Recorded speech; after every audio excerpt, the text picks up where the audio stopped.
इस्लाम वालेकुम। जब रात अपने उरूज पर हो, हर तरफ खामोशी का राज्य हो और आपको यूं महसूस हो कि कोई आपको देख रहा है, तब दिल में एक अजीब सी खौफ की लहर दौड़ जाती है।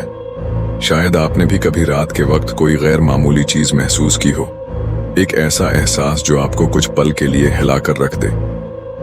ये कहानी भी ऐसी ही एक रात के मेहमान की है, जिसने मेरी जिंदगी में एक ऐसा खौफ छोड़ दिया जो शायद कभी मिट न सके।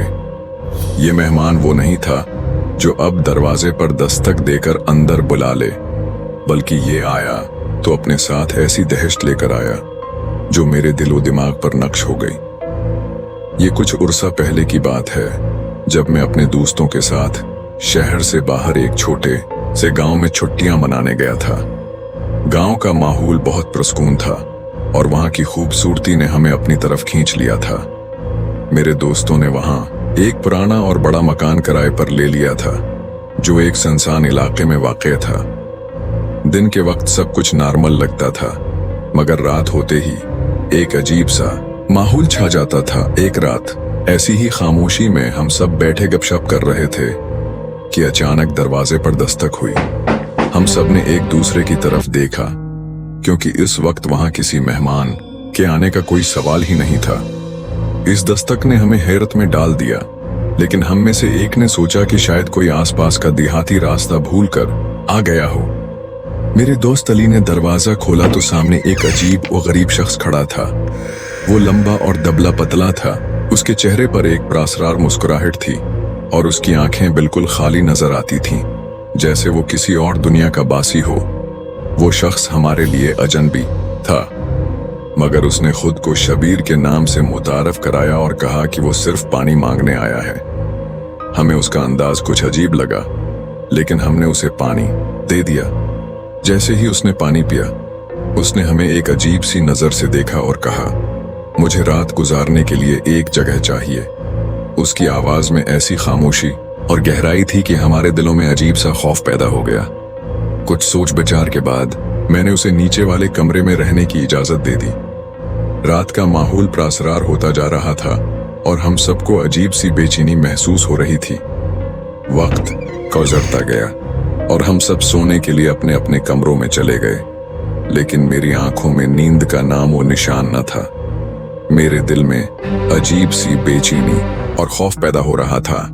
जब मैंने नींद के लिए आंखें बंद की तो मुझे लगा जैसे कोई मेरी खिड़की के बाहर खड़ा है और मुझे घूर रहा है। हिम्मत करके जब मैंने खिड़की से बाहर झांका तो वहां कुछ भी नहीं था, मगर मुझे लग रहा था कि कोई गैर मरी कुव्वत मेरे करीब मौजूद है। अगली सुबह जब मैं नीचे आया तो शबीर का कोई निशान न था। ऐसा लगा जैसे वो शख्स रात को आया और सुबह होते ही गायब हो गया। मैंने सोचा कि शायद वो चुपके से चला गया हो, मगर कमरे में एक अजीब सी बदबू थी और दीवारों पर किसी के नाखनों के निशानात थे जो बिल्कुल ताजा लग रहे थे। मुझे शदीद हैरानी और खौफ महसूस हुआ कि आखिर ये निशानात कैसे आए। दूसरी रात फिर वही दस्तक हुई। जब मैंने दरवाजा खोला तो वही शख्स दोबारा मौजूद था। उसके चेहरे पर वही प्रासरार मुस्कुराहट और खाली आंखें थीं। मैंने पूछा कि वो कल कहाँ गया था, तो उसने महज इतना कहा, मैं हमेशा आप लोगों के साथ हूं, मुझे कहीं जाना नहीं पड़ता। ये सुनकर मेरे दिल में खौफ की एक लहर दौड़ गई, मगर हम में से कोई भी हिम्मत न कर सका कि उसे कुछ कहे। इसी रात के बाद से हमें मुसलसल उसके कदमों की आवाजें सुनाई देने लगें, जैसे वो मुसलसल हमारे इर्द गिर्द मौजूद हो। रात को कभी कोई दरवाजा खुद ब खुद खुल जाता, कभी किसी के कमरे में रोशनी जलने बुझने लगती, और कभी ऐसा महसूस होता कि कोई हमारे सिरों के बिल्कुल ऊपर खड़ा है। हम सब खौफजदा थे, मगर कुछ समझ नहीं पा रहे थे कि क्या करें।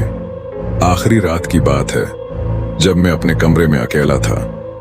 अचानक कमरे की रोशनी बंद हो गई और मेरे इर्द गिर्द अंधेरा छा गया। उसके साथ ही मुझे एक अजीब सी सर्द हवा का झोंका महसूस हुआ। मैंने महसूस किया कि कोई मेरे पीछे खड़ा है। जैसे ही मैंने पीछे मुड़कर देखा, वही शख्स शबीर खड़ा था। इसका चेहरा बिल्कुल बेजान और आंखें बेरंग थीं, जैसे वो जिंदा ना हो। मेरे दिल की धड़कनें तेज हो गईं और मैंने भागने की कोशिश की, मगर मेरे पांव जैसे जमीन से चिपक गए हों। शबीर ने एक अजीब सी आवाज में कहा, मैं यहाँ तुम्हारे लिए आया हूँ। मैंने किसी तरह हिम्मत करके भागने की कोशिश की और अपने दोस्तों के कमरे में जाकर उन्हें जगाया। हमने उसी वक्त फैसला किया कि हमें फौरन ये जगह छोड़ देनी चाहिए। हमने जल्दी से अपना सामान उठाया, बाहर निकले और रातों रात गांव से निकल गए। पीछे मुड़कर देखा तो ऐसा लगा जैसे वो शख्स हमारे पीछे खड़ा हमें देख रहा हो।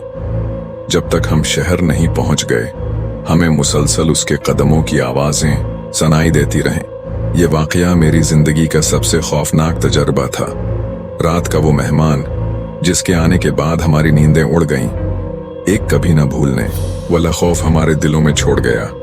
आज भी जब कभी अंधेरी रात और सुनाटा होता है, मुझे यूं महसूस होता है कि शायद वो दोबारा मेरी तरफ देख रहा है और मेरी सांसें बेतरतीब हो जाती हैं। कुछ चीजें ऐसी होती हैं जिनका कोई जवाब नहीं होता और यही उनकी सबसे बड़ी दहशत होती है। तो फिर मिलेंगे अपनी एक ऐसी ही स्टोरी के साथ। तब तक के लिए अल्लाह हाफिज।